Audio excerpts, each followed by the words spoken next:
Liverpool 4, Leeds United 3, 7 goals. Definitely not the greatest defensive display we've ever seen from both sides. But Stevie, what an entertaining game. Well, if you're just a plain old football fan and you don't really follow anybody or your team wasn't playing, then this was great to watch. It was two teams just absolutely going after it, making great passes, making poor passes, making great decisions, making bad decisions. I mean, it pretty much had everything, including 7 goals. So, listen, if unless you're involved with Leeds and Liverpool or you're a coach, this was fantastic.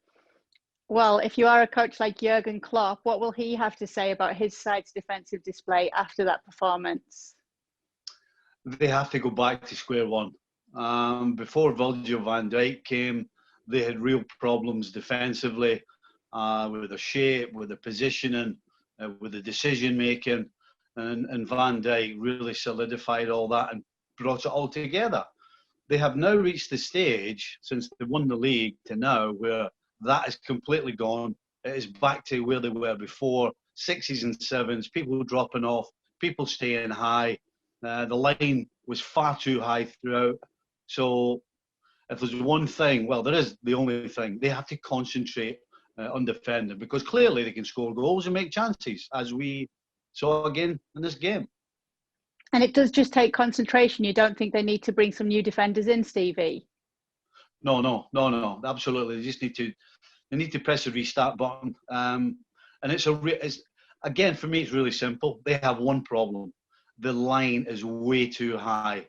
And a lot of things have changed in football, but one thing that never changes, as a defender, if there's no pressure on the ball, you cannot hold a line. That, when the first game that was ever played to the last game I've ever seen today, that has always applied. And you saw a great example of a line that's too high and trying to hold a line without any pressure on the ball. And when you do that, you're just gambling. And they got away with it. They lost 3 goals, but they scored 4. So they got away with it. But you ain't getting away with that every time you step on the field.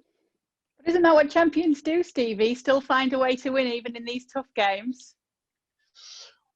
Well, finding a way when you're performing on a day where it's just not quite happening, then yes, that's a possibility. But if you continue to do the basics wrong game after game, week in, week out, then you're going to get caught. So, yes, champions do find a way, but only occasionally when they need to. What did you make of Leeds United on their return to the Premier League? Do you know, the one thing I've come away with is regardless of where this team's going to play, home, away, Newcastle, Liverpool, Southampton, it makes no difference to this team. They're going to play the same way that they played today, regardless of, as I said, the opposition or where they are. They will try and score. They will try and run in behind you. They will try and press you. They will just try and play football. Loads of movement. Loads of players making themselves available, but unfortunately, when they do that, they do make themselves vulnerable at the back, which is why they lost 4 goals. So, listen, if you're a neutral, you follow Leeds United's games because you're going to see lots and lots of goals at both ends. And lots of goals for Mo Salah today, a hat-trick that makes him top scorer so far. Obviously, there's only been a few games played, but do you think that's a tag he could finish with this season? Well, listen, if he strikes the ball the way he did for that second one in the top corner, then absolutely. You just can't keep your eyes off him. You know, last season he drove me crazy at times, but you can't take your eyes off him because you know that he can do what he showed you today when he slammed that ball in the top corner. I mean, what a fantastic strike. So, yeah, I hope you're right, Kay. I hope he scores lots and lots of goals. Yeah, he did today, and it finished 4-3 to Liverpool, but it's 16 years away for Leeds United, and they are back with a bang in the Premier League. Well, thank you very much for watching ESPN on YouTube. For more sports highlights and analysis, be sure to download the ESPN app. And for live streaming, premium content, and let's not forget as well, ESPN FC 7 days a week. Subscribe to ESPN+.